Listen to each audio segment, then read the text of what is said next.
it's not great time. Don't wanna be the one to hold you down. Everybody says trust your gut. It's not that. It's like, did I just feel something? Like, am I excited about that? And then like really leaning into that. Like if somebody does something, you're like, whoo! It's like, stop everything, do that. And then like, let's work around that. There's like something core there. And you can feel that in literally 1 second. There is no way that in 20 years, people aren't using AI tools to help them express themselves. The cat is out of the bag. And it's like, now there's this whole other way to creative people. Like, I run a technology company. If I don't adopt these tools and have our team adopt these tools at a blitzing clip, Patreon will be dead in 3 years. Dead.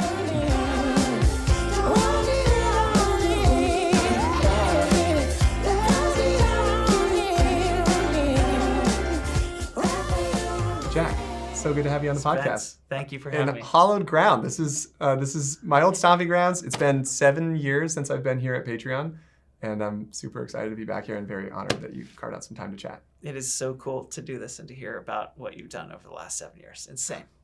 Yeah, Thanks, it's just man. insane. So cool. Well, Yeah. I was very inspired by working for you for a number of years. So what does life look like for you nowadays? Like, how are you spending your time? It's mostly Patreon. It's a triple time job, as you know. Yep. Yeah. And so, you know, it's like a lot of product reviews, and we call them like objective reviews. So, you know, a bunch of teams in a room and we're like working through problems together. A lot of Zoom calls. We're in the office Mondays and Wednesdays. And then I'm still like an active. Just Mondays and Wednesdays. Just Mondays and Wednesdays. Cool. Awesome. Yep. And then I'm still an active creator. So I like make a bunch of music, and Pomplamoose just released an album last year, and we booked a tour this year. So we're going to tour West Coast, East Coast, and Europe later this year, which I'm psyched about. Yeah. Scary Pockets just played a show. Pockets is now working on originals. So we've released maybe 3 or 4, and we've got a bunch more in the hopper. So we're still doing sessions and coming out with stuff. But, you know, busy, crazy, chaotic, fun. How do you manage all these threads? I'm going to disappoint you and everybody watching right now. I mean, well, look, in reality, I part of my, this is a little meta, but like part of my problem, you know, there's a lot of people acting like personal brands and telling you how to live your life right now. And there's a lot of people who have a lot of answers on podcasts. And That's what we're here for. We want the answers, Jack. Right. Yeah, this is not going to be one of those podcasts. Yeah, I hope it's inspiring for other reasons. Maybe because you know, I'm trying to figure it out like everybody else. You know, but I don't know how I do it. It feels chaotic. It feels crazy. I often feel overwhelmed. I often feel like I'm struggling. I often feel like I'm letting people down. I often feel like double booked, and I have to cancel, and then you know, or like I didn't account for, like my calendar's booked out like every half hour for months, and then like sometimes I don't account for like, oh, I wrote the thing, but now the team has feedback on it, and now I need another half hour to go through the feedback and refine something, and then like that throws things off. Anyway, it's a lot of that. It's a lot of like feeling like I'm underwater and behind and trying to catch up. And that's kind of like a piece of my personality. There's a piece of me that thrives in that context. Like I like being busy, you know. I like having something to think about other than the fact that I'll be, you know, dead in 40 years. And so like that's nice to not have to worry about that or think about it. There's no time to think about it. There's no time to think about that. Yeah. But yeah, it's I wish I had like here's how you do it, you know, and I had like 3 things. Kanban boards. Right, like like there have been some things that I've learned that have been helpful. Yeah. Like, for example, you know, I'm not like super organized, and my brain is a little scattered, and so I have to be very deliberate about systems, and I've had to like work around myself in that sense. And so part of it just like knowing my weaknesses. And now that I know that about myself, I have like a very clear system for keeping track of things that pop into my brain that I don't want to forget. Can you get tactical for a second? What is that system? I have created, got a little shortcut. I do this, and then on the like side of the that phone. pops up, and then I can input, like I literally will input a feeling like nervous about marketing push or whatever. No offense, Patreon marketing. I'm not actually nervous about any marketing push. You're doing great. So like I can literally write a feeling down, and then I'll do that. And now I know that will be processed by me and my EA 3 times a week.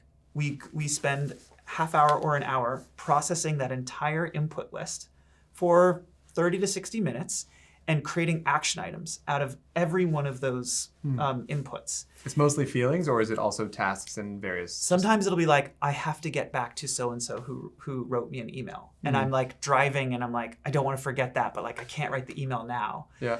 And so, I have that system to kind of make sure there's not a leaky bucket, because I don't have a good memory, So that's an example of like a type of system that I have in place to like reduce my stress. Because if I tried to hold all that shit in my brain, I would be Impossible. in hell. Yeah. And then the other piece of it is like, okay, I've got an amazing EA. I feel very privileged and very lucky to have an amazing EA and an amazing chief of staff, Nicole, who like basically is like the firewall between me and everybody in my life that I know. Bands, operations leaders for those bands, teammates, teams at the company, the board, like Nicole, the executive team. Like Nicole is like, I don't know how she does her job. I could not do her job. I would fail at her job. She's amazing. Wow. So like people who can fill up my weaknesses and holes, it's like so clutch. And then the last thing, so systems, people. Wow, I told you I wasn't going to give you 1, 2, 3, and here I fucking am. Giving you a Podcast 1, 2, 3. done. Wow, I'm crushing. I'm going to edit this into a short. It's going to go on Instagram. There are going to be graphics and visualizations. The 3 things you need to know. Yes. Oh God! I had a joke with a friend. It was like the embarrassment of working on short form, and it was like, so like, what's your creativity like? He's mostly short form. I'm working on short form. Anyway, sorry. The last thing was batched production. Worked really well for podcasts and Scary Pockets and Pomplamoose. It's harder for original music. Yeah. Unless you've like got a pack of songs and you're ready to record a pack of songs. So I have done that. I've written a whole bunch of songs and I've been recording them 4 at a time with a band. Cool. Jack Conte originals. Yeah. Fuck yeah. It's been since 2013. I know. I bought the big red button, Jack. Oh my God, dude. Yeah. I'm I'm forgot OG. about that. Yeah. Oh, I forgot about that. Wow. I haven't released a solo record. I've been a very disappointed fan. You won't be anymore. I can't wait. I've written 70 songs and I'm recording them 4 at a time. And I'm psyched about them. So batch production, because like if you just try to make one thing and record it and finish it, blah blah blah, like it just, I find that to be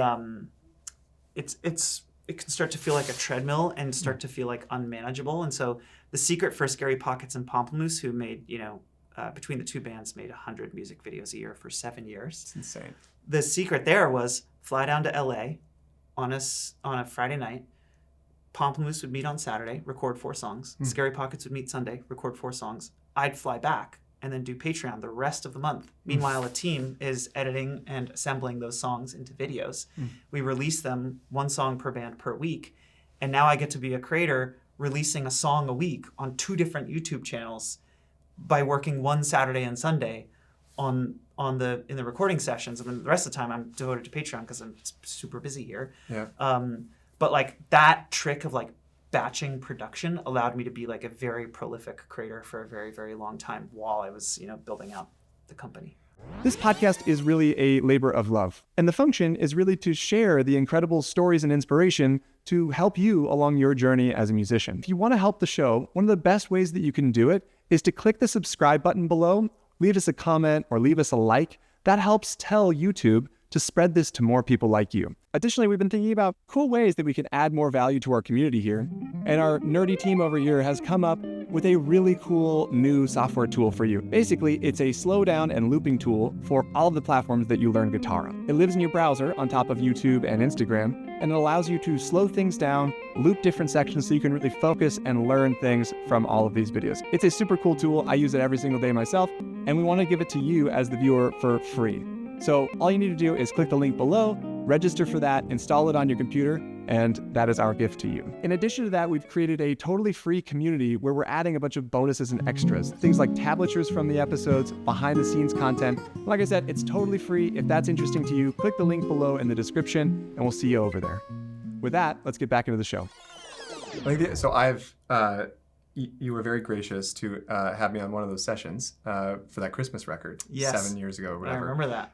And one of the things that I noticed that is your superpower is, and I think maybe this speaks to how you're able to do this, you are so good at improvising on the spot and like having a stream of good ideas. So like most people who would do this weekend thing would have to spend a lot of time orchestrating and thinking through like, what are the horns gonna do? And what is the blah, blah, blah gonna do?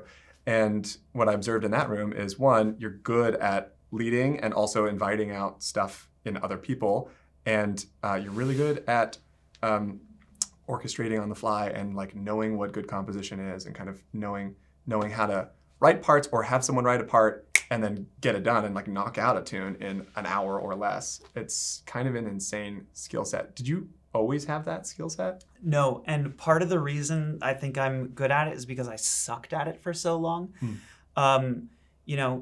At this point, in terms of like, so that process of going down on a Saturday and Sunday, arranging and recording 4 songs in one day in a 6-hour period, Pomplamoose published maybe 400 or 450 songs that way. Pockets maybe has done 500, somewhere around there. So I'm at almost 1,000 reps of that process. You have 90 minutes, make something. Yeah. With a room full of 6 people. I have like 1,000 reps of like running that, doing that. Yeah. And like, that's a lot of reps, do you have a listicle of what you can what you can learn from 1,000 reps? Here's the secret. Music. Right. Just feel it. Yeah, I don't, but I could probably talk through it. So the short answer is I was bad at it and learned a lot and got better over time, like anything else. Yeah. And what did I learn in those environments? So one thing that is key is like, everybody says trust your gut. It's not that. It's like, did I just feel something? Like, am I excited about that? And then like really leaning into that. Like if somebody does something, you're like, whoo! It's like, stop everything, do that. And then like, let's work around that. There's like something core there. And you can feel that in literally 1 second, or at least I can. It's like, ooh, I like that. Fucking run at that as fast as you can and build around that, because then there's something core that's inspiring. And usually if you feel it, like we all have the same shape of brain. Probably other people felt excited about that too. Yeah.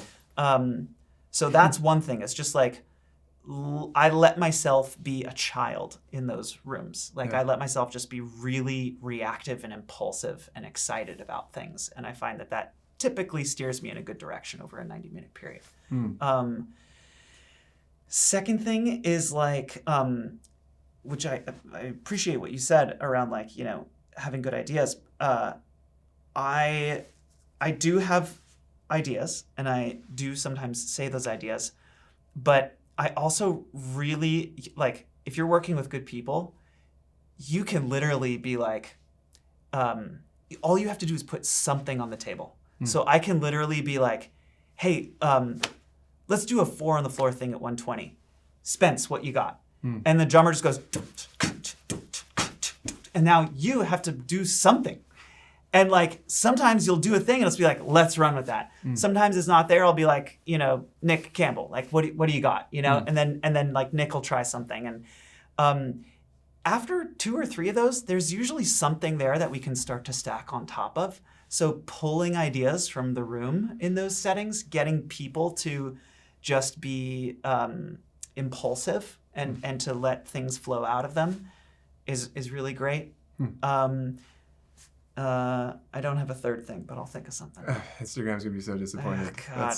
That was 2 things you need to know. the shortest list to assured success. So there's an interesting thread to pull on there, which is you have a background doing improv theater, right? Yeah. Which is all about the yes and. Right. And also sometimes the ideas aren't that great, and you need to edit the ideas, or you need to sort of steer away and be like, no, Spence, that wasn't the thing. Nick Campbell's going to come up with something. How do you approach that conversation where you're like, I don't want to know but I do want to something else and? Yeah. Either with other people or with yourself. I think that used to be really hard for me. But I think the more I made a big deal out of it, the worse it was for the other person, and for me. And so literally now I'll just be like, try something else. What else you got? And I've never seen somebody cry because I said that. Nobody all I have. we're all adults. Yeah. Let's try something else. What else have I done?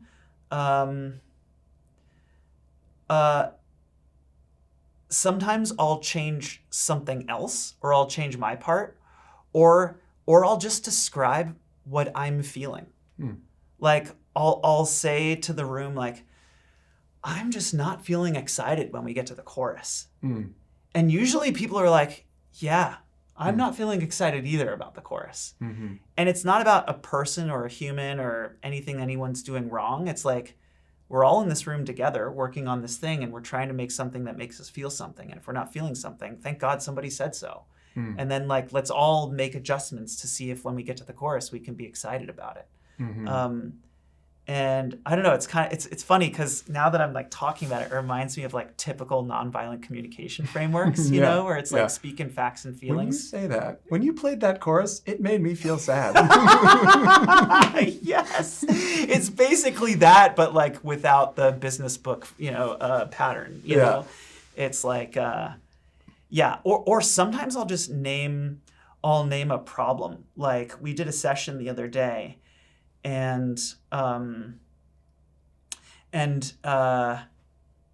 what was it? We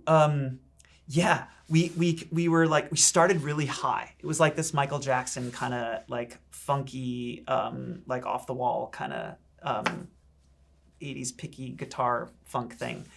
And we just started really high for 16 bars. So we let it ride for a while. And then we dropped it way down. It was just 4 on the floor and a shaker in the vocal. It's just you're partying, and then just make a ton of space for the singer to just enter and just be wow, listen to this voice. And then we brought it back up. And then our instinct at first, when we got to the second verse, was to do the same thing. Everybody comes down. And we got to the second verse, everybody dropped out, shaker, kick drum, she did the second verse. We did a couple takes like this. When we went back to the control room to listen, when we listening back to the takes and we got to the second verse, I was I'm so disappointed. I feel the party stopped, and everybody was yeah, we need to keep playing through that second verse. It was a good idea to come down that first verse, but then once we reignite the party, let's just let the party ride. Rather than coming down again, we already did that. We don't need to do it again. And everybody was shaking their butts and dancing. Let's keep it going. So literally just I guess it comes down to the same thing. It was just saying how I feel. Yeah. Making it less you're not doing something right, and more I'm not, this isn't working for me for whatever reason.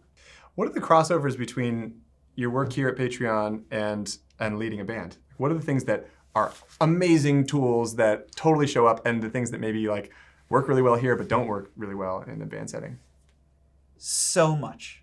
And over extrapolating between the two has I've erred on the wrong side of that in the past, where I've been this is how it works in the band room. That's how it should work at a company, or this is how it works at a company. This is how it should work in a recording studio. There are some lessons that I've successfully pulled across those lines, but not all lessons. It's not all applicable. And abandon a company, there are a lot of similarities and there are a lot of differences. And so I've gotten to just be a bit more judicious and a little less like polarized and binary about like how I pull lessons from one to the other. One lesson, let me give you examples of each. One lesson that I think is a good one to pull across is this is something I noticed about myself in a studio that I felt a lot of longing around for like myself as a founder. Like, is this your first company? Sonora, your first? This is my 4th company. Okay, so you don't know what the fuck I'm talking about because this is my first company. You did all right, Jack. Okay, but my point is like, do you remember what your first company was like versus your 4th company? Like Totally. what it felt like? Yeah.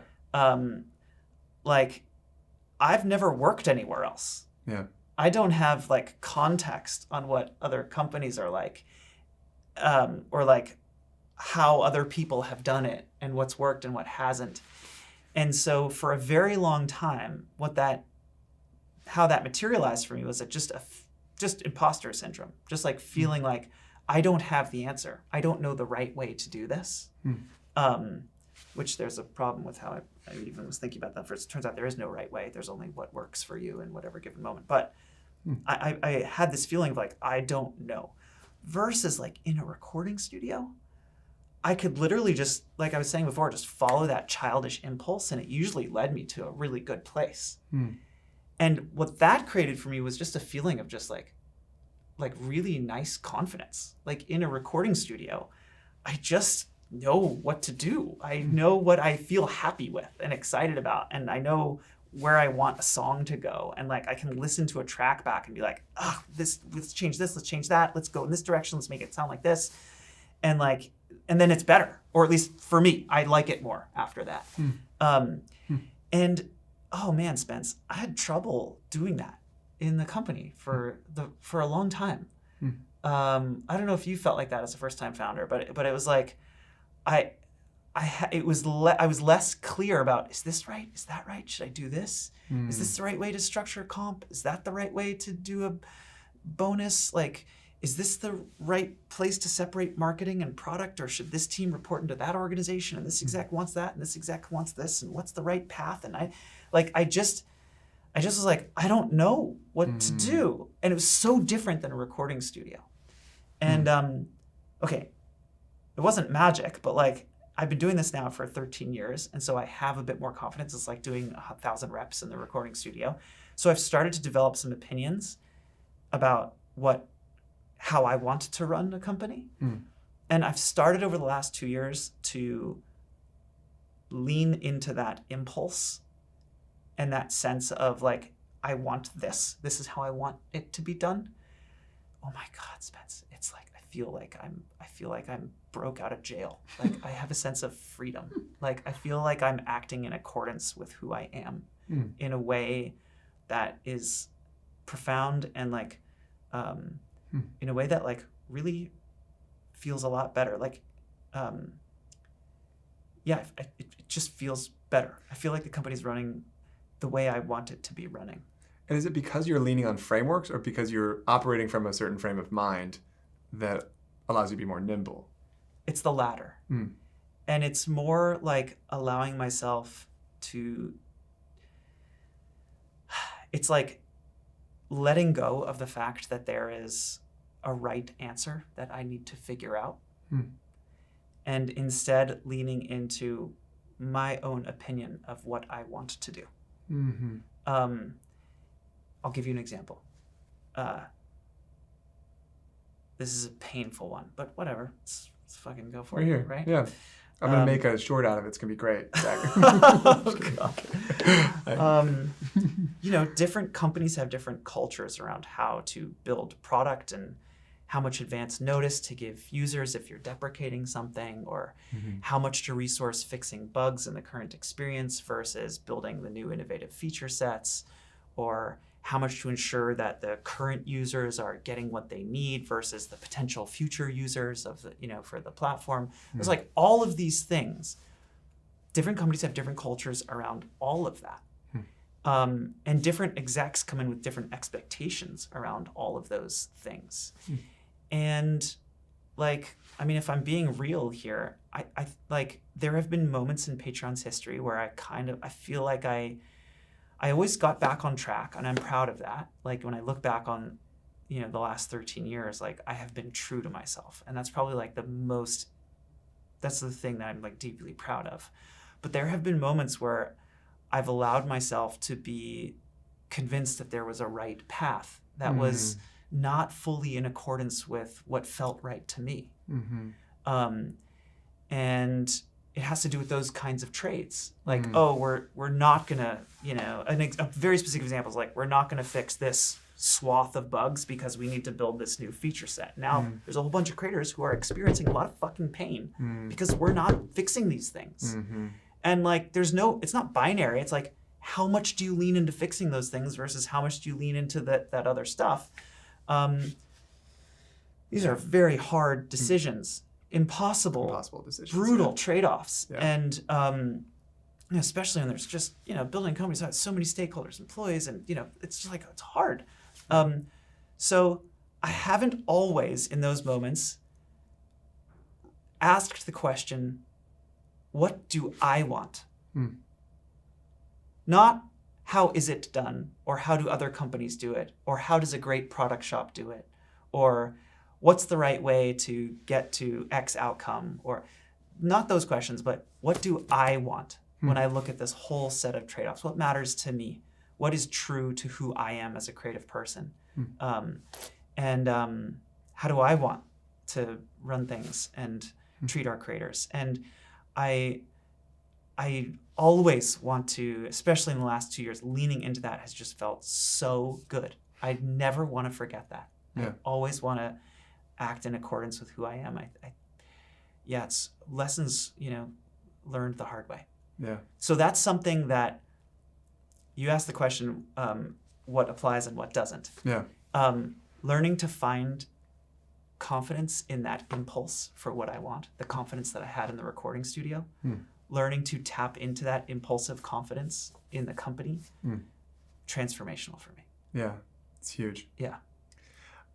Speaking to this intuition around what should and should not happen, we're in such a weird place as creative people in the world. It is such a precarious moment. AI is coming. The creative economy is like looking different than we maybe thought it was going to look 10 years ago. You put out an amazing video very recently about kind of launching this new anti-algorithm social media platform. What's the idea behind that? And how do you tackle such a gargantuan task? This could be a whole podcast series, but we'll try and do the short version. I am a lover of the internet and technology, and like, you know, I was one of the earliest creators on YouTube. You know, I pitched the partner program to my subscribers. Like, literally, YouTube was like, "Hey, we're thinking about sharing ad revenue with creators. Jack, we want to do it with your channel first, and we want you to tell your fans about it and tell other creators about it. Are you down to like make that video with us?" And I was like, "This is awesome. You're going to share money with creators? Let's do it." I pitched that video. Insane. Like I've been on the internet a long time. I love the internet, and I'm a hopeful, optimistic person about where it can go. That's the baseline. But it feels bad to me today. I open these apps and I feel like it feels like sludge. It feels like rocket fuel slop getting pumped into my veins. I don't like it. I feel addicted. I had to set a fucking timer on Instagram. I had to set a timer because it was hacking my limbic system. And like the world's smartest minds and most sophisticated systems are aimed at the bottom of my brainstem right now to take advantage of my weaknesses as a human and to suck me into the black hole of these experiences. This is like profoundly dark and bad for humans and for creativity, for so many reasons. And what that means for a creator is you can't reach your followers anymore. The platforms have so like over optimized for attention and time spent that you can have 1 million followers and make a post and reach 100 people. It's very common now on these platforms. It's not even a follower anymore. Subscriber is the wrong word. That's a lie. It's not a subscription. It's a like. They may as well replace the subscription button with a like button. That's as much of a signal as it is to these platforms. So real. That makes it very hard to build a community and to build a business as a creator. And then on the fan side, it's just not fucking healthy for us. It's not good for humans. They're treating us like lab rats, and it's not good for us. And I refuse to believe that this is the only way to build a system that allows creators to publish their work and build a community and a following. I don't believe it. In fact, I know that's not the case because I used the internet for 15 years before it felt like this. And it was not a sludge rocket fuel fest. It was small and personal and fun and magical. And like, I remember that. And like, I don't want to be nostalgic about it. Like, I know, like, I don't want to just like revisit the past. That's not what it's about. It's about like figuring out what are the incentives and underlying systems that got us here. And can we find a different set of incentives and systems that get us out? That's where we're starting from. And so here's what it comes down to. What it comes down to is like, if it feels so bad, why are you using these fucking platforms in the first place? And the only reason we're still in these platforms, the only reason, is because as creators, that's our only choice for finding audience, for like growing our work, for like reaching people, for like that's where the foot traffic is. And so we have to publish there. So our question is, can we build a system that allows creators to get new audience, to get discovered, to find new fans, without having it devolve into the sludge of social media? I think the answer is yes. And I have a lot of confidence that the answer is yes. It takes really good values-based decisions. It takes a focus on long-term relationships. It takes a focus on compensating creative people for their labor. If you can do those things, then I think there's a way we can provide creators audience growth and not have it feel so terrible. And that's what we're doing. And so for the first time, Patreon has sort of been siloed creator communities, right? That was like for the whole lifetime of the company. It's a creator and their fans, and then there's no way outside of that community on the platform, right? It's just that community. Yeah. So the first time in the company's history, about 6 months ago, we built a post type called a quip. It's like a tweet. Yeah. You can make a tweet and you can reach the rest of the creators and fans on Patreon. That's it. You just make a post and you reach everybody. So like you might say like, oh, that sounds like you're like building social media again.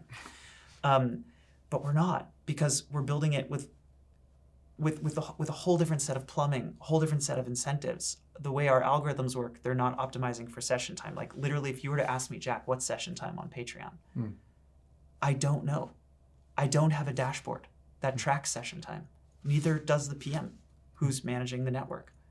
It's not something that we're trying to optimize for. What are you measuring? We're measuring a lot of things, but like some of the trains that we make on a regular basis and some of the things that we're measuring are like, let me give you an example. Unconnected views versus connected views. Because what does it mean to focus on long-term relationships? It means, am I seeing things from people that I recognize repeatedly? Or do I see somebody once and then they're gone out of my consciousness? Which is a bit more like slash and burn agriculture, you know, which is what a TikTok feed feels like. It's just like endless new fixating stuff, but I'm not actually building a deeper relationship with anyone who's publishing. And so a connected view is a view from a fan who is connected to the creator already. And so we literally measure connected views versus disconnected views. And we have I think, a much better, healthier balance of connected views and disconnected views. But if you want creators to find audience, wouldn't you want more disconnected views because they're getting more exposure to more creators and potentially then become patrons of them? Like, how do you... Exactly, but how much more? Is it this much more? I see. So there's some ratio that you're like 50% have to be connected at least so that there's continuity, or percentage of a creator's content that was viewed by all of their audience or something like this might be another metric to like, is my shit getting out to all the people that should see my stuff, you know? And so what, rather than saying like the what should that percentage be, we don't have like that's not we're not going to set a percentage. Like our heuristic for making that type of decision is 100% of your followers receive 100% of your posts. Yeah.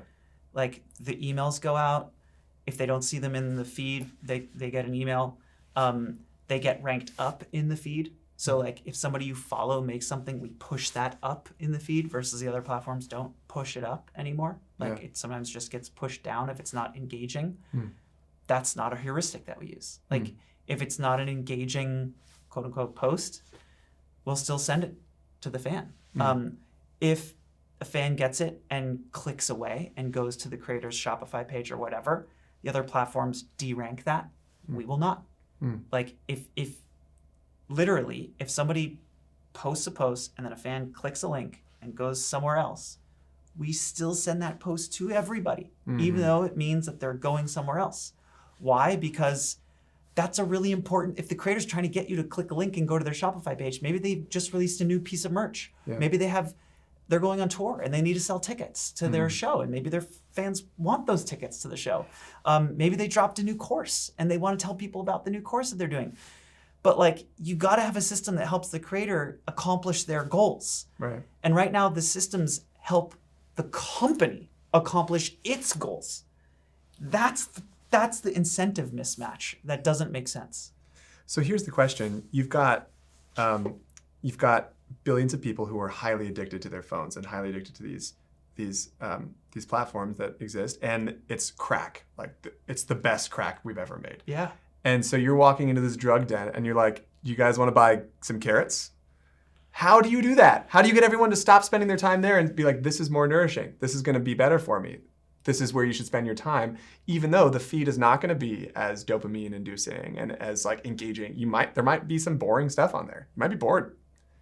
That's a potential world you could live in this like non-algorithmic world. How do you bridge that gap? First of all, you don't call it carrots. Yeah, that's fair.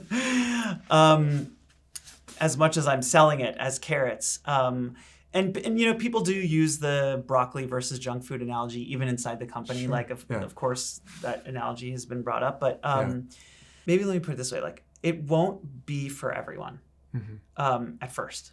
I think there's going to be a lot of people who are like, no thanks, I'll stick with Doritos. Yeah. And maybe we'll never get some of those people. But a lot of people buy fresh fruit. Yeah. A lot of people eat well. Yeah. A lot of people stopped smoking. That looked like an insurmountable problem in the 60s. Yeah. And if you look at the progress on like adoption of smoking over the last 5 decades in the US, it's incredible. That didn't happen everywhere in the world, but it happened in the United States. Yeah. These things are possible. They take time. Culture takes time to move. But one thing that I think is helping is this is becoming a mainstream public consciousness mental health crisis. Yeah. People are aware of this now. Like when we rolled out that op-ed that you were talking about, CNN reached out. They're like, we want to do a TV interview because they feel it too. And by the way, they're pissed because they can't reach their fans on Facebook either. Right. So it is becoming a mainstream conversation, and there is currently demand for something else. There is. And I think that demand is going to skyrocket over the next few decades. Yeah. Might not happen in 6 months, but is the current version of social media going to be what humans are excited about in 20 years? Or is it going to be more like smoking? I think history will not look back on this age of treating humans as lab rats well. We won't look back on that well. We'll look back on it as a abuse of technological power, and we'll look back on it as a lesson hard learned. Do you think it's going to have to be a policy change? Yeah, I do. I think there will be policy changes. I don't know what those changes will be. Well, I think we're already seeing it. Like, it's illegal for children to use social media in certain countries now. Exactly.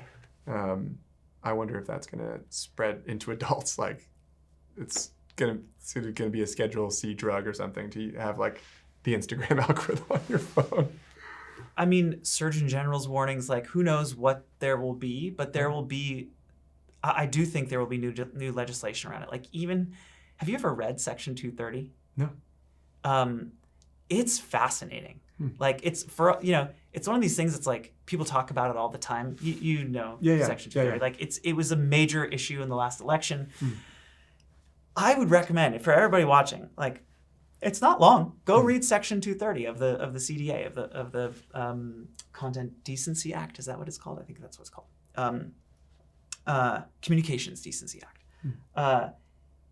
It was written in the 90s, and you read this and you're like, oh my God, this is the governing legislation around the internet right now. It literally calls it interactive computer services. That's what it calls this. We should rename the internet. That sounds great. It's like this new emerging like interactive computer services. I was like, oh my God, this is the current legislation. And by that, I'm not saying there should necessarily be like 230 reform. If it does, it needs to be very thoughtful because it's a very important piece of legislation. But the point is, like, it's old and it sounds old, and like, yeah, there needs to be some new shit around the internet, and there probably will be. There will have to be, especially with AI, and like, there's going to be a lot of new stuff over the next long time. Yeah. Okay, I want to talk about AI. Yeah. AI in both in a work context as well as in a creative context. How are you using it? How is it showing up in your life?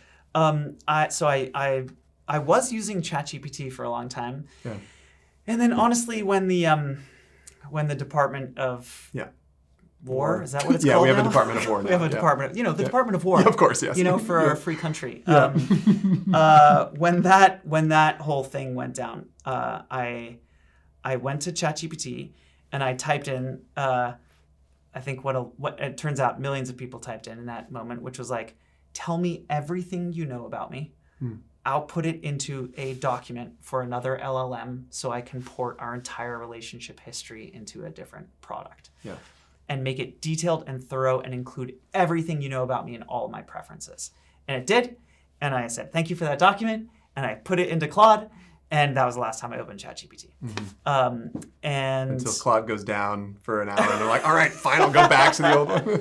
Actually, this is true. I have revisited a couple times when I was like, I had this conversation, and it turns out it wasn't with Claude, it was with ChatGPT, so I did have to open it back up. But I'm now a Claude user. Yeah.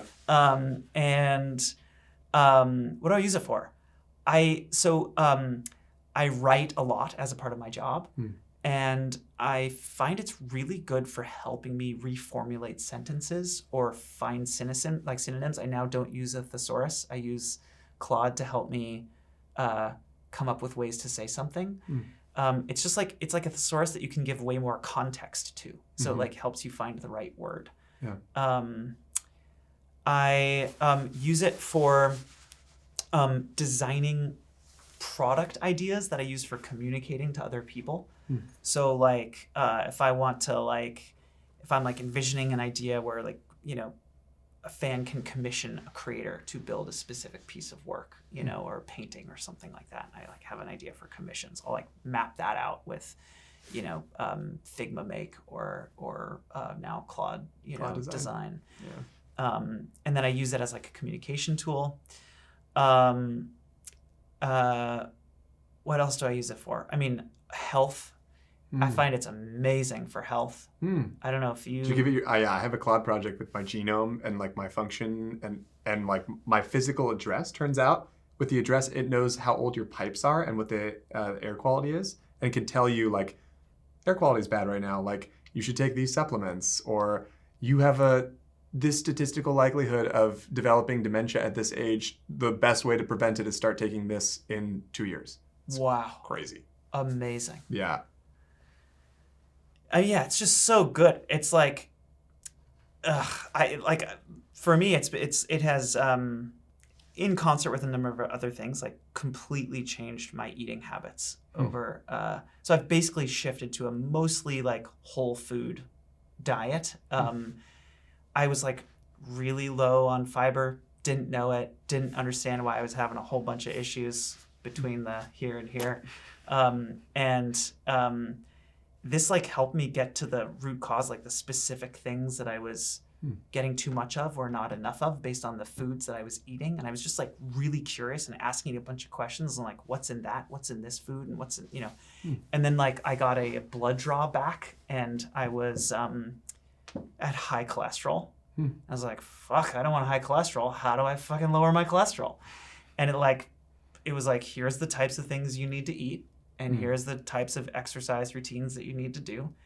And I've been doing those things for a year and my cholesterol dropped 40 points. Insane. And like, I'm well under the normal range now. And like, I didn't just, we were talking about this earlier, but like, you can't just take what it says. Like, I've found like, it's very often wrong, so I have to verify, but like, it does make it easier because I can be conversational with it, and so I can like ask it general ideas, and then I can go research or you know, look it up online and I find that it's really helpful in like helping me build plans for things. So dropping my cholesterol, changing my diet, figuring out my exercise routine, it's been amazing at health. Are you agentic, Jack? Are you spinning up agents that help work alongside you at this point? No. Okay. I have tried, and there's probably some things that it would work for. And I could probably spend more time on that. I'm sure there's more things that I could do, but I find myself having to give it so much feedback to like get it just the way I want it. And I'm very particular with the way I want things. Like I can't even tell it to write a piece for me. I end up going through the whole thing and rewriting everything because it doesn't quite sound exactly like me. And if I'm going to write something, I want to say what I want to say and nothing else. So I'm some people would call that anal or whatever, but I want to say what I want to say. So, and I feel that way about a lot of things with music too. Like I want to fully express myself with my music, you know, which is why I struggle with Suno. Oh, I use Suno sometimes. Like I have used How do you Suno. use it? I use it to reimagine things really quickly. I very rarely use the output of Suno. Have I ever used the output of Suno? I'll use something and then have it turn it into a string quartet or a string arrangement or have it turn it into a funk something or have it turn or whatever to like get ideas. And then I find sometimes that inspires me and then I'll open up Ableton and go do something. I can't use it as a DAW. I've tried. Yeah, it's not great. And I'm, you know, power to them. They've like really invested in the DAW, but it's just not feature rich enough. And to like for serious producers, I don't think it's not made for serious producers. It's not made. And I'm always, it's never exactly what I want. I think there's always going to be a certain type of artist that's like very specific around exactly what they want to express and how they want to express it. I think that type of craftsperson will probably always exist. And I think AI will get really good at making things that sound good and look good and read well, and it'll get good at it. But it doesn't know exactly what I want to say unless it can somehow tap into my brain and understand the entire thing and my physiological state, my emotional state. Like it's going to be a long time before it can even get close to that. And so I think there's going to be craftspeople who, for a very, very, very long time, I mean, decades and decades and decades, and who can see beyond that anyway, but who will just use the AI as a tool to help them say what they want to say. But I know there's a lot of creative people who are worried it's going to replace creative people. I'm not one of those people. I don't think it replaces creative people because it can't know what you want to say. Right. Unless you have nothing to say. Unless you have nothing to say. Right.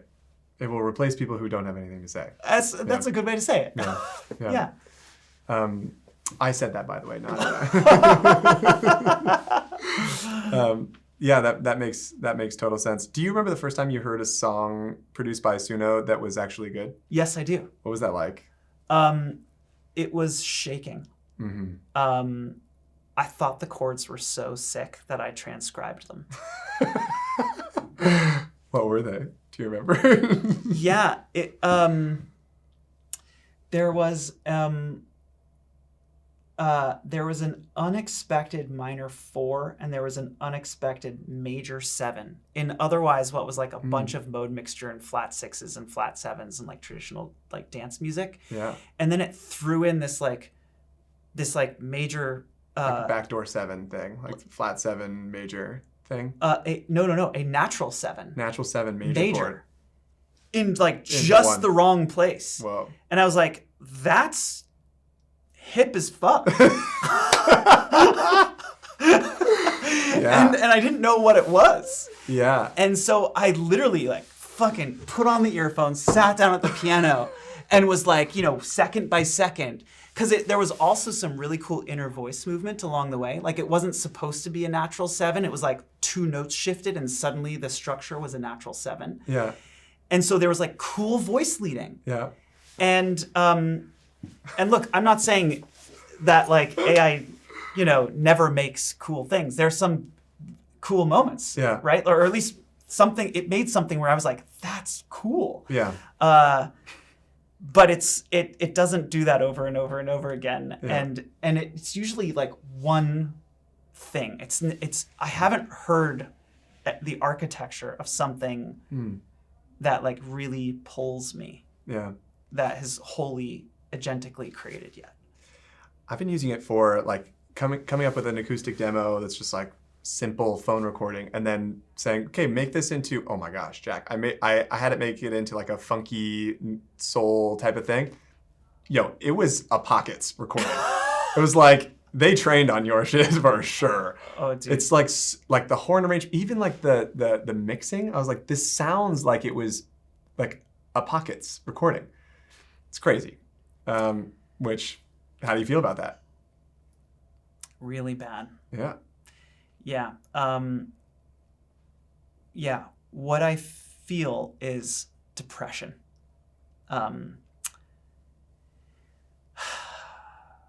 Because, I remember what it felt like in 2012 when I wasn't getting paid for my work, publishing stuff on the internet. I was like, we're all just going to like publish stuff and none of us are going to get paid for it. We're going to let the platforms tell us that we're doing it for the exposure. And like, that's our lot now. Like that's what it means to be an artist, is just make a bunch of stuff for free and not get paid for it. I remember what that felt like, and it was depressing as fuck. And it's why I started this company, right? It's like, it was a slingshot that like catapulted me into 13 years of fucking operations and like, insanity, which is like, I did not expect that, but here I am. I felt like we made so much progress as a company. Like when Patreon started, there was no such thing as the creator economy. That was not a term. Yeah. And now 13 years later, creators have earned, I think at this point it's over $11 billion on Patreon. Insane. Yeah, I'm so proud of that. and I feel like yeah, we're doing it. Like we're chipping away at this problem. You know, we're chipping away at it. We're not, YouTube, but like we're making a difference, and that feels good. I feel like I'm setting out to do. I'm doing what I set out to do. And then this fucking thing happens, and I'm like, oh my, we're like, it feels like starting over. It feels like resetting the scoreboard to 0. And it's like, now there's this whole other way to fuck creative people.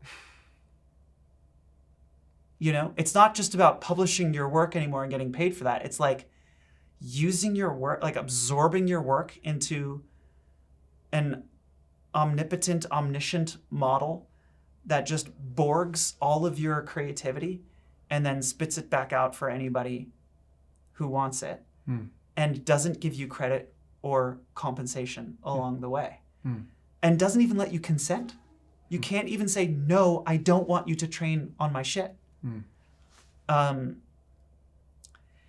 like, I didn't see that coming 4 years ago. Very few people did, and I feel depressed. So now I'm hopeful that there will be solutions for this, in the form of products, in the form of legislation, in the form of consumer demand, creator demand. I am hopeful. But like right now, it's just another moment where creators take a fucking right hook in the face and have to bleed for a while before we get patched up. And that is, oh man, sorry. Yeah. It's not fair. Not fair. Yeah. Yeah. Yeah.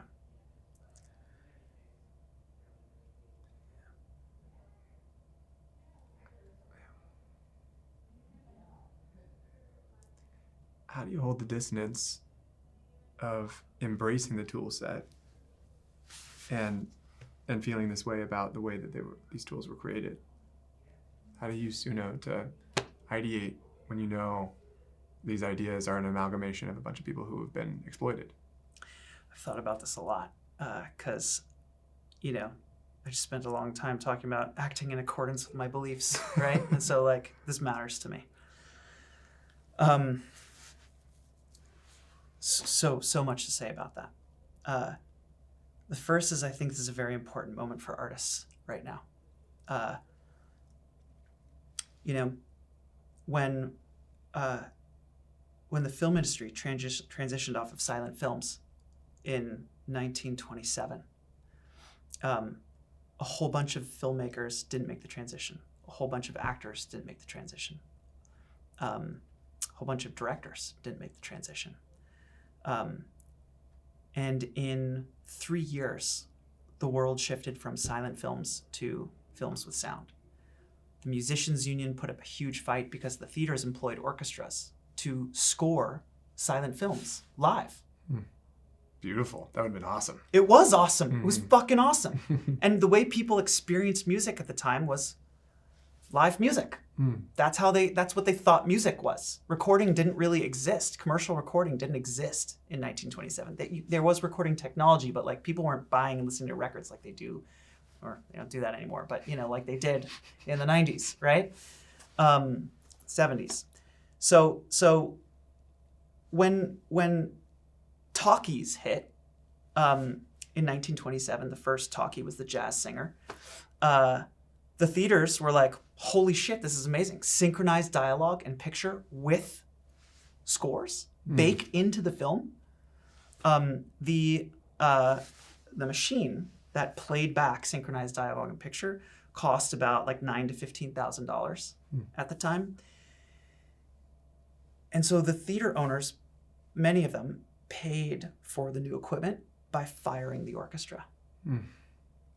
So within about 3 years, it's estimated that somewhere around 50,000 musicians lost their jobs. So you can look at that, like brutal history, right? There's brutal history with technology and the arts. Are movies with sound evil? Is recorded sound a bad thing? I mean, I think about the sound of R2-D2's beeps, or the theme from Indiana Jones, or these like sounds that are now like a part of my brain and heart, and like I'm so grateful that recorded sound exists, and it was a brutal technology, and it was a very difficult moment with culture, and for so many musicians who lost their jobs. So many musicians lost their jobs over that time period. And then, the Musicians Union ran ads basically saying like, this is fake music. Recorded sound is fake sound.